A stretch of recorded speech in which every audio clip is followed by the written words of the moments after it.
Next మనము సమాంతర రేఖల గురించి చెప్తున్నాం.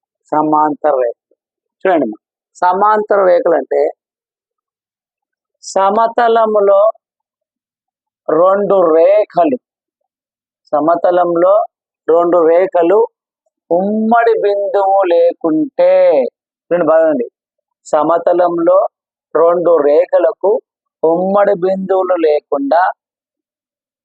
లేకుంటే వాటిని సమాంతర రేఖలు అంటారు. అంటే ఏవైనా రెండు సమాంతర రేఖలు తీసుకుంటే వాటికి ఉమ్మడి బిందువు లేకుంటే వాటిని సమాంతర రేఖలు అంటారు. అంటే సమాంతర రేఖలు ఉన్నప్పుడు అవి ఎంత దూరం పొడిగించినా వాటికి ఉమ్మడి బిందువు ఉండదు. ఉమ్మడి బిందువు అంటే కలిసిపోతాయి. అంటే సపోజ్ ఇది ఒక సమాంతర రేఖ, దీనికి ఇంకో సమాంతర రేఖ ఇట్లా గీస్తాం, ఇది సమాంతర రేఖ. ఇది తప్ప ఈ రెండు సమాంతర రేఖలకు ఉమ్మడి బిందువు ఉండకూడదు. ఒకవేళ ఉమ్మడి బిందువు అనుకోండి, ఇది ఒక సమాంతర రేఖ, ఇది ఒక సమాంతర, ఉమ్మడి బిందువు అంటే ఇక్కడ బిందువు అనుకో కలిసిపోతాయి. అంటే అప్పుడు ఇవేమి సమాంతర రేఖలు కాదు. సమాంతర రేఖలు అంటే రెండు రేఖలకు ఉమ్మడి బిందువు లేకుంటే వాటిని సమాంతర రేఖలు అంటారు. సమాంతర రేఖలకి ఎగ్జాంపుల్ ఏదంటే మన రైలు పట్టాలు. రైలు పట్టాలు ఎక్కడికి పోయినా నీకు విడివిడిగా పోతాయి. ఎంత దూరం పోయినా, ఏ ఊరు నుంచి ఎవరికి పోయినా విడి ఉంటాయి. కాబట్టి సమాంతర రేఖలకు ఉదాహరణ ఏది? రైలు పట్టాలు. నెక్స్ట్ మిచ్చెన, మనం ఏదైనా ఇల్లు ఎక్కేటప్పుడు మిచ్చెన ఎక్కుతుంటాం, దీనికి సపరేట్. అవి ఎగ్జాంపుల్స్ గుర్తుపెట్టుకోండి. సమాతలంలో లేకుంటే తలంలో, ఏదైనా ఒక తలంలో రెండు రేఖలకు ఉమ్మడి బిందువు లేకుంటే వాటిని సమాంతర రేఖలు అంటారు. ఉమ్మడి బిందువు అనుకో కలిసిపోతాయి. కాబట్టి సమాంతర రేఖలకు ఉమ్మడి బిందువు ఉండదు కూడా. కాబట్టి తలంలో, ఏదైనా ఒక తలంలో రెండు రేఖలకు ఉమ్మడి బిందువు లేకుంటే వాటిని ఏమంటారు? సమాంతర రేఖలు అంటారు. సమాంతర రేఖలు ఎలా ఉంటాయి అంటే దీనిలో ఉంటాయి. ఎంఎల్, ఎల్, ఎంలు రేఖలు సమాంతరాలు అయితే దీన్ని ఎలా చూపిస్తామంటే చూడండి, సమాంతర రేఖలు అంటే ఎల్ ప్యారలాల్ ఎం అని చూపిస్తాం. ఎల్ ప్యారలాల్ ఎం, లేదా చూడండి ఇక్కడ మనకి ఇక్కడ ఏముంది? ఎంఎల్ అని, కాబట్టి ఎం ప్యారలాల్ ఎల్ అని చూపిస్తాం. సమాంతర రేఖలు అయితే దాన్ని ఎలా చూపిస్తాం అంటే M parallel is to M parallel to L అంటాం, లేకుంటే M parallel is to L అంటాం. గుర్తుపెట్టుకోండి, సమాంతర రేఖలకు ఉమ్మడి బిందువు ఉండదు. ఎంత దూరం పైన విడివిడిగానే పోతాయి. ఎగ్జాంపుల్ రైలు పట్టాలు, మిచ్చిన, ఇవన్నీ తీసుకోవచ్చు. నెక్స్ట్ సమాంతర రేఖల మధ్య కోణము అంటే ఈ సమాంతర రేఖల మధ్య కోణము ఎప్పుడైనా సరే 0 గుర్తుపెట్టుకోండి. సమాంతర రేఖల మధ్య కోణం ఎంత అంటే 0. ఎలా అయితే అంటే చూడండి, ఇప్పుడు ఇది ఒక సమాంతర రేఖ అనుకోండి. ఎగ్జాంపుల్ ఇది ఒక సమాంతర రేఖ అనుకోండి. ఈ రేఖ పైన ఇంకో రేఖ ఇలా ఉంది అనుకోండి. ఇట్లా రెండు రేఖలు ఉంటే ఆ రేఖల మధ్య ఏమవుతాయి? కోణం 0. ఆల్రెడీ మనం క్లాస్లో నేర్చుకున్నాం. ఏదైనా ఒక కిరణం, ఇది ఒక కిరణం, ఈ కిరణం నుంచి ఇంకో కిరణము కొంచెం ఇలా చేంజ్ అంటే యాంటీ క్లాక్ వైజ్ లో చేంజ్ అయితే వాటి మధ్య ఏర్పేదాన్నే కోణం అని నేర్చుకున్నాం. కానీ ఎక్కడున్నాడు? సమాంతర కోణాలు అంటే ఇది ఒక్కొక్క రేఖ, ఈ రేఖపై ఇంకొక రేఖ ఉందనుకో, ఇలా రేఖ ఒక దానిపై ఒక రేఖ ఉన్నప్పుడు వాటి మధ్య కోణం కనుగొలేం. కాబట్టి వాటి మధ్య కోణం ఎంత? 0. ఓకేనా? గుర్తుపెట్టుకోండి, ఇంపార్టెంట్ ఇది. రెండు సమాంతర రేఖల మధ్య కోణం 0. చూడండి, ఇప్పుడు రెండు సమాంతర రేఖల మధ్య కోణం ఎంత? 0 అంటారమ్మా. రెండు సమాంతర రేఖల మధ్య కోణం 0. ఇది ఒక సమాంతర రేఖ. చూడండి, ఇది ఒక సమాంతర రేఖ. ఈ రేఖపై ఇంకో రేఖ ఉందనుకో, ఇలా ఉందనుకో, ఇలా ఉంటే వాటి మధ్య కోణం ఎలా అనుకుంటాం? కనుకలేం. కాబట్టి రెండు సమాంతర రేఖల మధ్య కోణము 0. నెక్స్ట్ చూడండి, ఇక్కడ ఈ సమాంతర రేఖలు ఒక 3 ధర్మాలను పాటిస్తాయి. ఏవంటే చూడండి, ఫస్ట్ ధర్మము చూడండి, పరావర్తన సంబంధము. ఫస్ట్ ధర్మం ఏంది? పరావర్తన సంబంధము. అంటే ప్రతి రేఖ దానికి అదే సమాంతరం అయితే పరావర్తన సంబంధం అంటారు. ఏమంటారు? ప్రతి రేఖ దానికి అదే సమాంతరం అయితే ఏమంటారు? పరావర్తన ధర్మం. అంటే ఇప్పుడు ఇక్కడ మనకు ఇక్కడ ఒక సరళరేఖ ఉంది, ఈ సరళరేఖ, ఈ సరళరేఖ దానికి అదే సమాంతరం కావాలి. అంటే M parallel to L are M parallel to M. చూడమా, ఇక్కడ పరావర్తన సంబంధం అంటే ప్రతి రేఖ దానికదే సమాంతరం కావాల. ప్రతి రేఖ దానికదే సమాంతరం అయితే దాన్ని ఏమంటాం? పరావర్తన సంబంధం. అంటే ఇప్పుడు ఇక్కడ ఎం ఉంది, ఇక్కడ L ఉంది, అంటే ఎంకు ఎంఏ పరావర్తనం కావాలా, ఎల్కు ఎల్ఏ పరావర్తనం కావాలి. అంటే M parallel to M, M parallel to M అయితేనే దాన్ని ఏమంటాం? పరావర్తన సంబంధం. అంటే ఏ రేఖకు అదే సమాంతరం అయితే దాన్ని పరావర్తన సంబంధం అంటారు. మళ్ళీ చెప్తున్నాడు, పరావర్తన సంబంధం అంటే ప్రతి రేఖ దానికి అదే సమాంతరం అయితే దాన్ని ఏమంటాం? పరావర్తన సంబంధం. పరావర్తన సంబంధం అంటాం. అంటే ఎం రేఖకు ఎంఏ సమాంతరం ఉండాలి, ఎల్ రేఖకు ఎల్ ఉండాలి. ఏ రేఖకు అదే రేఖ ఉంటే దాన్ని ఏమంటాము? పరావర్తన సంబంధం ఉంటాం. నెక్స్ట్ రెండోది సౌష్ఠవ సంబంధం. సౌష్ఠవ సంబంధం. సౌష్ఠవ సంబంధం అంటే ఏం లేదు ఇక్కడ ఎం అనే ఒక సరళరేఖ, ఎల్ అనే సరళరేఖ ఉంది. ఈ ఎంఎల్ అనేది ఎం అనే సరళరేఖకు ఎల్ అనేది ప్యారలల్ అయితే, ఎల్ అనే రేఖకు ఎం అనేది ప్యారలల్ అయితే దానిని సౌష్ఠవ సంబంధం అంటారు. అంటే ఎం అనే సరళరేఖకు ఎల్ అనేది సమాంతరం అయితే, ఎల్ అనే రేఖ ఎంకు సమాంతరం అయితే అట్టి వాటిని ఏమంటారు? సౌష్ఠవ సంబంధం అంటారు. బాగా గుర్తుపెట్టుకోండి, సౌష్ఠవ సంబంధం అంటే ఇక్కడ ఎం సరళరేఖ ఉంది, ఎల్ సరళరేఖ ఉంది. ఈ ఎం అనే సరళరేఖ ఎవరికి లంబంగా సమాంతరంగా ఉంది? ఎల్కు. ఈ ఎల్ అనే దానికి ఏ సమాంతరం ఉంది? ఎంకు. ఇట్లా దీనికి ఇది, దీనికి ఇది, ఒకదానికి ఆపోజిట్ అంటే ఎంకు ఎల్ ప్యారలల్ అయి ఎల్కు ఎం ప్యారలల్ అయితే దాని ఏమంటాము? సౌష్ఠవ సంబంధం ఉంటుంది. పరావర్తన సంబంధం అంటే ఏ రేఖకు అదే కావాలా, ఏ రేఖకు ప్రతి రేఖ దానికి అదే సమాంతరం అయితే దాని ఏమంటాము? పరావర్తన సంబంధం ఉంటుంది. సౌష్ఠవం అంటే ఏంది? ఏవైనా రెండు రేఖలు తీసుకుంటే ఫస్ట్ రేఖ రెండో రేఖ కావాలా, రెండో రేఖ ఫస్ట్ రేఖ కావాలా. అంటే ఎం అనేది ఎల్కు సమాంతరం ఉంటే, ఎల్ అనేది ఎంకు సమాంతరం ఉంటే దాని ఏమంటాము? సౌష్ఠవ సంబంధం అంటాం. నెక్స్ట్ సంక్రమణ సంబంధం. నెక్స్ట్ మూడవది సంక్రమణ సంబంధం. ఇక్కడ సంక్రమణ సంబంధంలో ఎన్ని సరళరేఖలు ఉన్నాయి? 1, 2, 3. ఇది 1, ఇది 2, 3. అంటే ఇది ఎం సరళరేఖ, ఎల్ సరళరేఖ, ఎన్ రేఖ. నీకు ఇక్కడ సంక్రమణ సంబంధం కావాలంటే ఏం లేదమ్మా, ఎం అనేది ఎల్కు ప్యారలల్ ఉండాలి. అంటే M parallel to L. Next L parallel to N, L parallel to N. అంటే ఎం అనేది ఎల్కు సమాంతరంగా ప్యారలల్గా ఉంది, ఎల్ అనేది ఎన్కు ప్యారలల్గా ఉంది. అలాగే ఎం అనేది ఎన్నుకుంటాయి కదా, అంటే ఎం ప్యారలల్ టు ఎన్ అయితే, అంటే ఒక ఫస్ట్ రేఖకు రెండో రేఖకు సమాంతరంగా ఉండి, రెండో రేఖ మూడో రేఖ సమాంతరంగా ఉండి, ఫస్ట్ రేఖ మూడో రేఖ సమాంతరంగా ఉంటే దాన్ని సంక్రమణ సంబంధం అంటారు. గుర్తుపెట్టుకోండి, సంక్రమణ సంబంధం అంటే ఎం ప్యారలల్ టు ఎన్, అంటే ఎం అనే సరళరేఖ ఎల్కు సమాంతరంగా ఉంటుంది. నెక్స్ట్ ఎల్ అనే సరళరేఖ ఎంకు సమాంతరంగా ఉంటుంది. లాస్ట్ ఎన్ ఒకటో సరళరేఖ మూడో సరళరేఖ సమాంతరంగా ఉంటే దాన్ని సంక్రమణ సంబంధం అంటారు. చూడండి, ఫస్ట్ చూడండి, పరావర్తన సంబంధం అంటే ఏ రేఖకు అదే సమాంతరంగా ఉంటే, చూడండి అదే ప్రతి రేఖ దానికి అదే సమాంతరం అయితే దాన్ని ఏమంటారు? పరావర్తన సంబంధం. సౌష్ఠవ సంబంధం అంటే ఇది ఫస్ట్ రేఖకు సెకండ్ రేఖ సమాంతరం ఉండాలా, సెకండ్ రేఖ ఫస్ట్ రేఖకు సమాంతరం ఉంటే సౌష్ఠవ సంబంధం ఉంటుంది. నెక్స్ట్ సంక్రమణ సంబంధం అంటే 3 రేఖలు తీసుకుందాం, 1, 2, 3. ఫస్ట్ రేఖ రెండో రేఖకు సమాంతరం ఉండాలా, రెండో రేఖ మూడో రేఖకు సమాంతరం ఉండాలా, తర్వాత ఒకటో రేఖ మూడో రేఖకు సమాంతరం ఉండాలి. అంటే మనం ఎలా రాసుకున్నాం అంటే M parallel L, L parallel to N and M parallel N. ఈ 3 కలిసి ఉంటే దీని ఏమంటాము? సంక్రమణ సంబంధం అంటాము.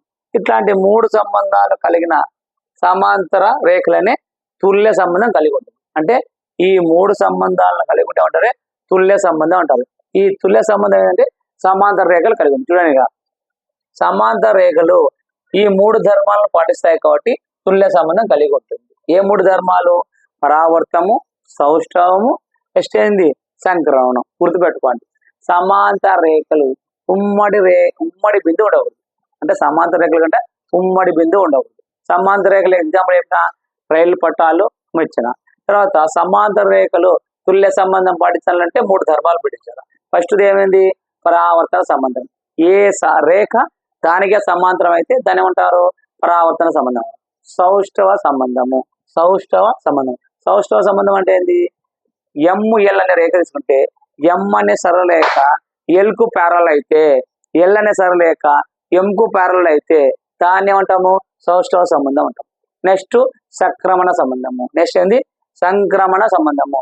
సంక్రమణ సంబంధం. సంక్రమణ సంబంధం అంటే ఏవైనా 3 సరళరేఖలు తీసుకుంటే M అనే రేఖ L కు ప్యారల్ అయితే, L అనే రేఖ M కు ప్యారల్ అయితే, ఈ 2 కాకుండా M అనేది N కట్టే అంటే M parallel to L, L parallel to M, M parallel N అయితే అప్పుడు ఏమంటుంది? దీనిని సంక్రమణ సంబంధం అంటారు. మనం సింపుల్గా చెప్పాలంటే 1, 2, 3 రేఖలు ఉంటాం. ఫస్ట్ రేఖ 2వ రేఖ సమాంతరంగా ఉండాలి. 2వ రేఖ 3వ రేఖ సమాంతరంగా ఉండాలి. ఫస్ట్ 2 అయిపోయింది, 2, 3 ఇంకేమైంది మా 1వ రేఖ 3వ రేఖ సమాంతరం ఉంటే అంటే ఇలా రేఖలకు ఉంటే దీన్ని ఏమంటాము? సంక్రమణ సంబంధం అంటారు. ఈ 3 ధర్మాలు కలిగి ఉంటే దాన్ని ఏమంటాము? తుల్య సంబంధం అంటాం. అంటే సమాంతర రేఖలు తుల్య సంబంధాన్ని కలిగి ఉంటాయి. ఇది మా సమాంతర రేఖలు నేర్చేసుకున్నాం.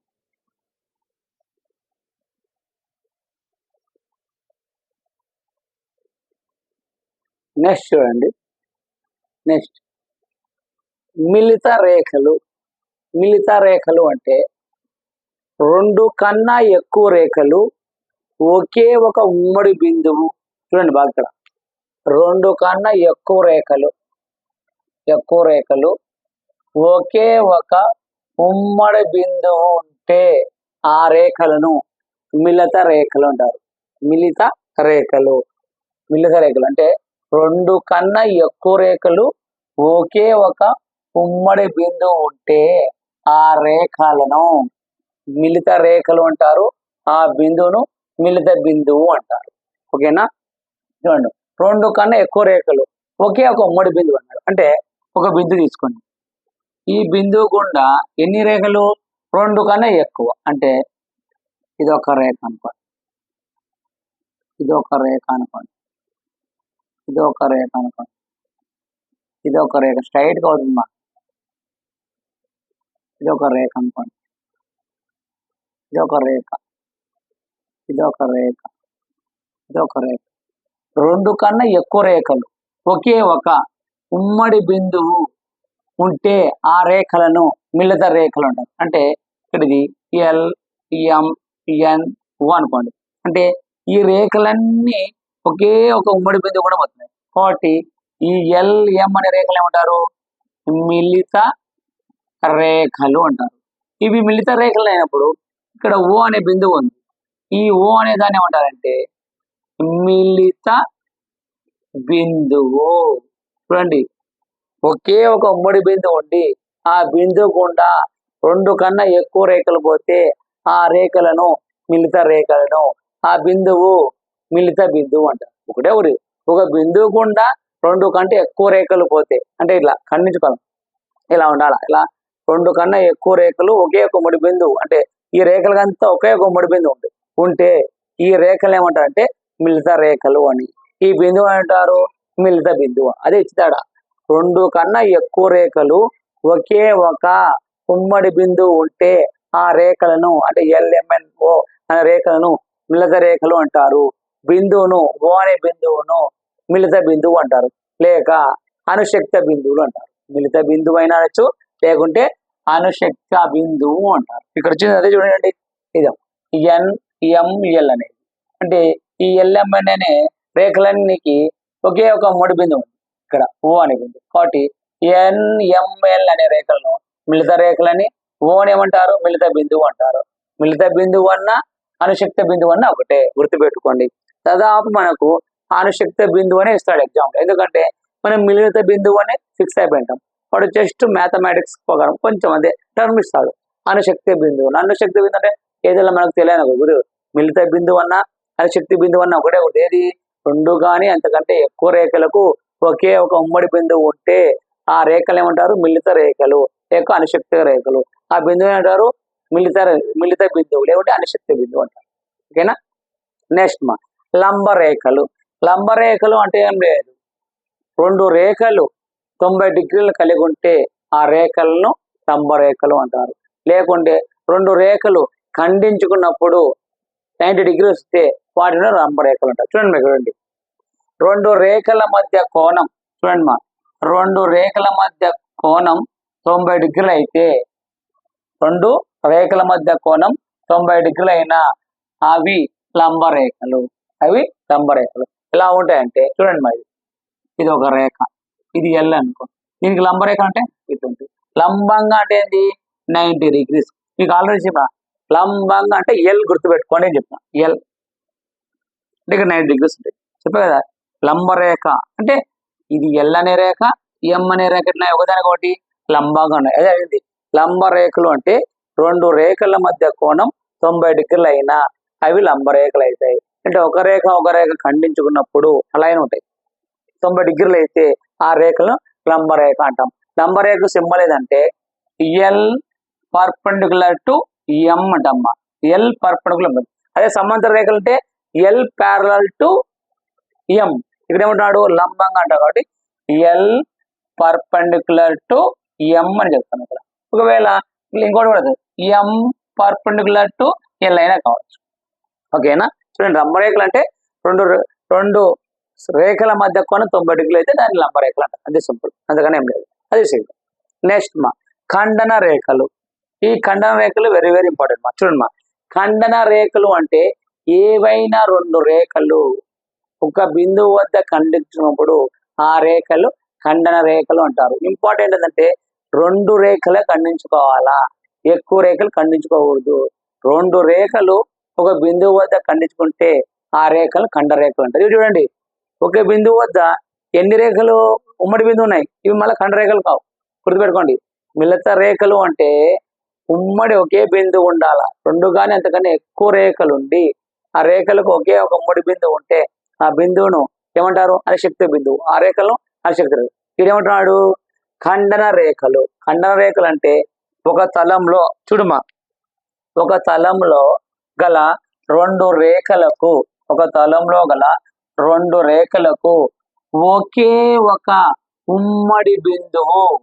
చూడండి, ఒక తలంలో గల రెండు రేఖలకు ఒకే ఒక ఉమ్మడి బిందువు ఉంటే వాటిని ఖండన రేఖలు అంటారు. ఖండన రేఖలు అంటే చూడండి ఎలా ఉంటాయంటే ఇది ఒక రేఖ, ఇది ఒక రేఖ, ఈ రెండు రేఖలు ఖండం మీద ఇది. గుర్తుపెట్టుకోండి, ఖండన రేఖలు అంటే రెండే రేఖలు ఖండించుకోవాలా, రెండు కన్నా ఎక్కువ ఉంటుంది. వెరీ వెరీ పడకూడదు. ఖండన రేఖలు అంటే రెండు రేఖలే ఖండించుకోవాలి, వాటిని ఖండన రేఖలు అంటారు. చూడండి, ఇక్కడ ఒక తలములో గల రెండు రేఖలకు ఒకే ఒక ఉమ్మడి బిందువు అంటే ఈ రేఖకు ఈ రేఖ ఒకే ఒక బిందువు ఉంది, ఉమ్మడి బిందువు ఉంటే వాటిని ఖండన రేఖలు అంటారు. ఆ బిందువు ఖండన బిందువు. ఇక్కడ బిందువు ఉంది కదా, ఈ బిందువు ఏమంటారంటే ఖండన బిందువు అంటారు. ఈ రేఖలను ఖండన రేఖలు అంటారు. గుర్తుపెట్టుకోండి, ఖండన రేఖలు అంటే రెండు రేఖలు ఖండించుకుంటే వాటిని ఖండన రేఖలు అంటారు. ఆ బిందువును ఖండన బిందువు అంటారు. ఇక్కడ ఇంకోటి వెరీ వెరీ ఇంపార్టెంట్ గుర్తుపెట్టుకోవాలమ్మా. ఈ ఖండన రేఖ నుంచి మనకు ఈ ఖండన రేఖ ఖండించుకుంది కదా, ఇక్కడ ఎన్ని కోణాలు వస్తాయంటే, కోణము అంటే మీకు చెప్పాను ఆల్రెడీ, ఇది ఒక కిరణము, ఈ కిరణం నుంచి ఇంకో కిరణం ఇట్లా కొంచెం స్పేస్ ఉంటే ఈ మధ్య ఏర్పడేదాన్ని ఏమంటాము? కోణము అంటాము చెప్పాను. తర్వాత మీకు ఇలా చెప్పాను, ఇవి రెండు రేఖలు, ఈ రెండు రేఖలకు మధ్య కొంచెం వస్తే ఈ గ్యాప్ వస్తుంది కదా, ఈ గ్యాప్ మధ్య కోణం అని చెప్పాను. ఇప్పుడు ఇక్కడ రెండు రేఖలు ఖండించుకున్నాయి, ఇక్కడ ఎన్ని కోణాలు ఏర్పడతాయి చూడండి. ఇక్కడ ఒక కోణం ఏర్పడుతుంది, ఇక్కడ ఒక కోణం ఏర్పడుతుంది, ఇక్కడ ఒక కోణం ఏర్పడుతుంది, ఇక్కడ ఒక. ఎన్ని కోణాలు ఏర్పడతాయి? 4 కోణాలు ఏర్పడతాయి. 4 కోణాలతో పాటు ఇక్కడ ఇంకా ఉంది, ఇక్కడ ఏముంది? ఆసన్న కోణాలు ఏర్పడతాయి. ఎందుకు? ఆసన్న కోణాలు అంటే ఏంది? శీర్షాభిముఖ కోణాలు అంటే ఏంది? రేఖీయ ద్వయం ఏమండి? ఈ మొత్తం ఇక్కడ వచ్చేసమ్మా. ఈ రెండు రేఖలు ఖండించుకున్నప్పుడు మనకు ఎన్ని కోణాలు వస్తాయి, ఇక్కడ ఏవి ఆసన్న కోణాలు, రేఖీయ ద్వయం ఏమని చెప్తాను, ఇవి నోట్ చేసుకుందాం.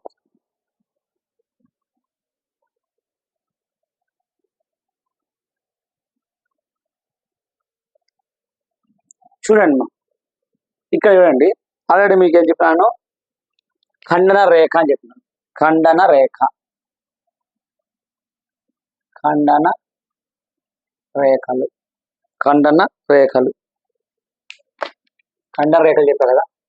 ఈ ఖండన రేఖల నుంచి మనకు ఆసన్న కోణాలు వస్తాయి, రేఖీయ ద్వయము వస్తాయి. ఎట్లా అంటే చూడండి, ఇప్పుడు ఒక తలములో గల రెండు రేఖలకు ఒకే ఒక ఉమ్మడి బిందువు ఉంటే వాటిని ఖండ రేఖలు అంటారు. అంటే చూడండి, ఇదొక రేఖ, ఇదొక రేఖ. జరిగిందా? ఒక తలములో రెండు రేఖలకు, అంటే ఇదొక రేఖ, ఇదొక రేఖ, రెండు రేఖలకు ఒకే ఒక ఉమ్మడి బిందువు, ఒకే ఒక ఉమ్మడి బిందువు ఉంటే వాటిని రేఖలు అంటారు. రేఖలు అంటారు. ఓకేనా? రేఖలు అంటారు. తర్వాత ఆ బిందువును ఉమ్మడి బిందువు అంటారు. ఏ బిందువును? ఈ బిందువు అంటారు ఉమ్మడి బిందువు అంటారు. గుర్తుపెట్టుకోండి, ఆ బిందువు ఏమంటారు? ఉమ్మడి బిందువు అంటారు. చూడండి ఇప్పుడు చూడండి, ఇంపార్టెంట్. ఆసన్న కోణాల మీద ఖచ్చితంగా అడుగుతారు. గుర్తుపెట్టుకోండి.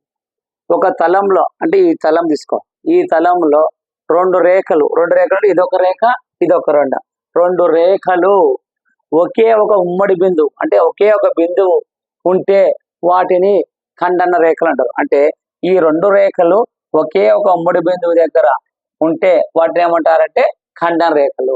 ఎప్పటికైనా సరే ఖండన రేఖలకు రెండు రేఖలు ఉండాలి, రెండు కన్నా ఎక్కువ రేఖలు ఉండాలి. ఇంపార్టెంట్. ఖండన రేఖలు అంటే రెండు రేఖలు ఉండాలి. నెక్స్ట్ చూడమ్మా, ఈ బిందువు ఉంది కదా, ఈ బిందువుని ఏమంటాం అంటే మనం ఖండన బిందువు అంటాం. ఈ బిందువుని ఏమంటాం? ఖండన బిందువు అంటాం. ఇప్పుడు చూడండి మా, ఇప్పుడు మనకు ఏంటండి మా, ఇక్కడ మనకు రెండు రేఖలు ఖండించుకున్నాయి. ఖండించుకున్నప్పుడు మీకు కోణం అని చెప్పాను. కోణం చెప్పేటప్పుడు ఏం చెప్పాను? ఇది ఒక కిరణము, ఈ కిరణం నుంచి ఇంకో కిరణం ఇలా పోయినప్పుడు ఇక్కడ కొంత స్పేస్ వస్తుంది. ఈ స్పేస్ ఏమన్నాము? కోణము టీటా అని చెప్పాను. టీటా అని చెప్పానా? ఇప్పుడు రెండు రేఖలు ఖండించుకున్నప్పుడు ఎన్ని కోణాలు వస్తాయంటే చూడండి మా, ఇదొక కోణమా, నెక్స్ట్ ఇదొక కోణమా, నెక్స్ట్ ఇదొక కోణమా, నెక్స్ట్ ఇది కోణమా. ఎన్ని కోణాలు వస్తామా?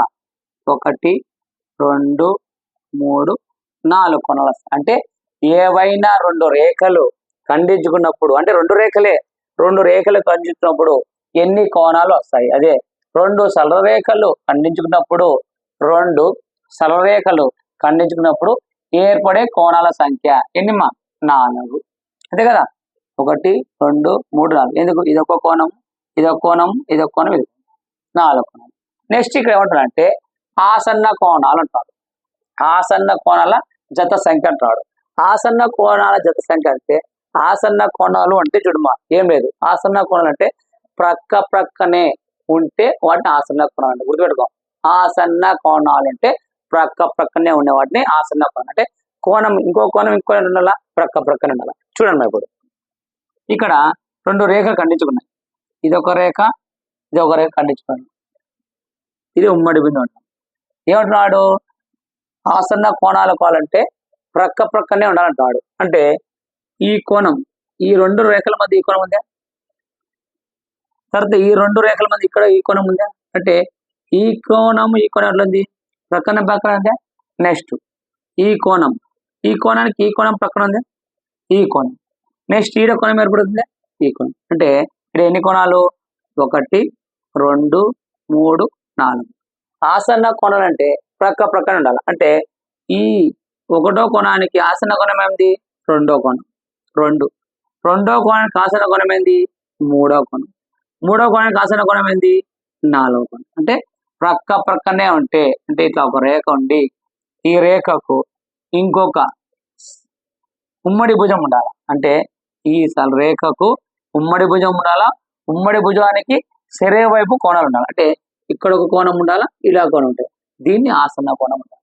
గుర్తుపెట్టుకోండి, ఆసన్న కోణము అంటే ప్రక్కనే ఉండాలి. అంటే ఇది ఒక రేఖ, ఈ రేఖకు ఒక ఉమ్మడి భుజం ఉంది.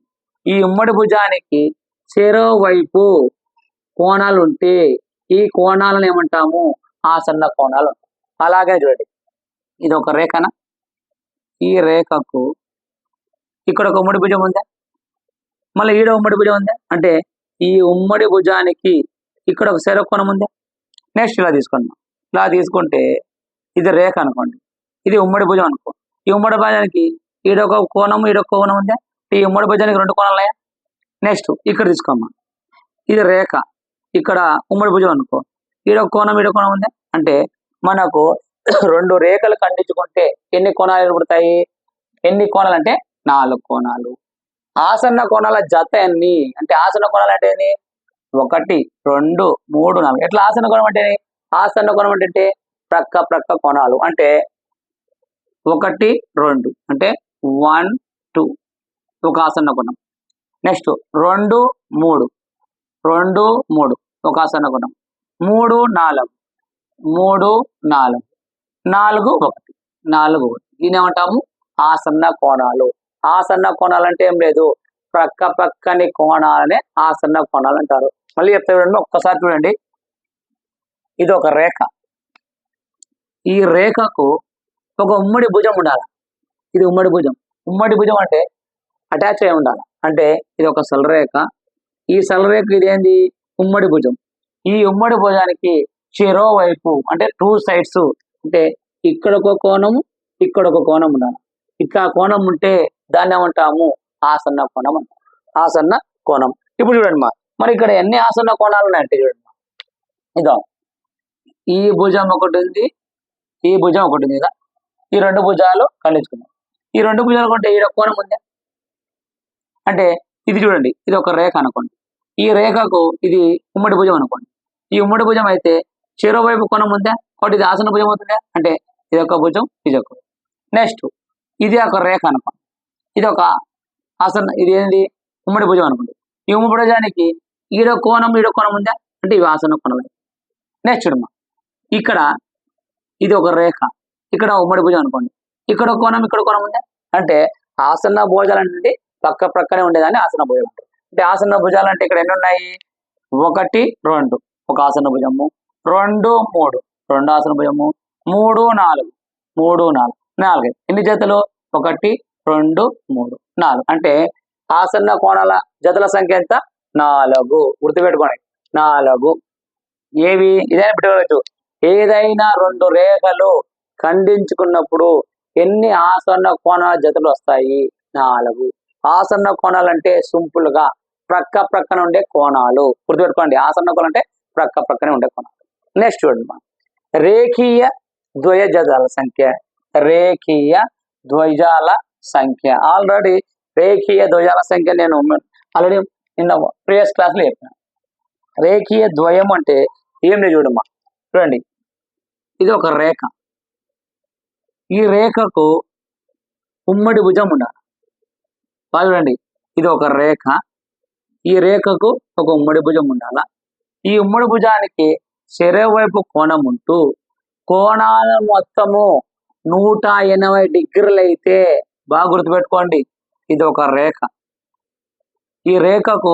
ఒకటి ఉమ్మడి భుజం ఉంది ఈ ఉమ్మడి భుజానికి ఇక్కడ ఒక కోణం ఉంది ఇక్కడ కోణం ఉంది ఈ కోణాల మొత్తం 180 డిగ్రీలు అయితే వాటిని రేఖీయ ధ్వజం అంటారు బాగా గుర్తుపెట్టుకోండి ఆసన్న కోణం అంటే ఒక రేఖ ఉండాలి ఆ రేఖకు ఉమ్మడి భుజం ఉండాలి ప్రక్కన కోణాలు ఉంటే వాటిని ఆసన భుజాలు అంటే ప్రక్కన ఉంటాయి కానీ రేఖీయ ద్వయం అంటే ఏంది ఒక రేఖ ఉంది ఈ రేఖకు ఒక ఉమ్మడి భుజం ఉంది ఈ ఉమ్మడి భుజానికి చెరోవైపు ఒక కోణం ఉండి ఈ కోణాల మొత్తము 180 డిగ్రీలు అయితే వాటిని రేఖీయ ద్వయం అంటారు రేఖీయ ద్వయం ఇక్కడ రేఖీయ ద్వయాల జతల సంఖ్య ఎంత అంటారు జతల సంఖ్య అంటే చూడండి జతల సంఖ్య అంటే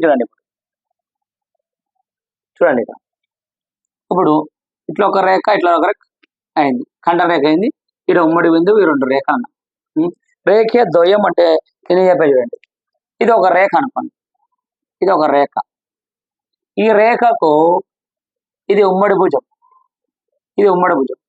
ఈ ఉమ్మడి భుజానికి ఇక్కడ కోణం ఉంది ఈ 2 కోణాలు కలిపినప్పుడు 180 డిగ్రీలు అవుతాయా 180 డిగ్రీలు అయినప్పుడు ఇక్కడ ఒక కోణము ఇక్కడ 2 కోణం నెక్స్ట్ చూడమ్మా ఇది ఒక రేఖ అనుకో ఇది ఒక రేఖ అయినప్పుడు ఇది ఒక ఉమ్మడి భుజం ఈ ఉమ్మడికి చెరో ఒక వైపు కోణం ఉంది అనుకో ఈ 2 కోణాలు కలిపితే 180 డిగ్రీలు అయితే ఇవి రేఖీయ ధ్వజం అయితే నెక్స్ట్ చూడమ్మా ఇప్పుడు ఇది ఒక సరళరేఖ ఈ రేఖకు ఇది ఉమ్మడి భుజం అనుకో ఇక్కడ ఒక కోణము ఇక్కడ కోణం ఉంది అనుకో ఈ 2 కోణాల మొత్తం 180 డిగ్రీలు అయితే ఇవి రేఖీయ ధ్వజం అయితే అంటే ఇది 3 ఇది 4 అంటే చూడమ్మా ఇక్కడ ఒకటి రెండు, రెండు మూడు, మూడు నాలుగు, నాలుగు ఒకటి. సేమ్ మనకు ఆసన్న కోణాల జత ఏవైతాయో రేఖీయ ద్వయ సంఖ్యలుగా సేమ్ 1 2 2 3 3 4 4 ఒకటే ఒకటి గుర్తుపెట్టుకోవాలా.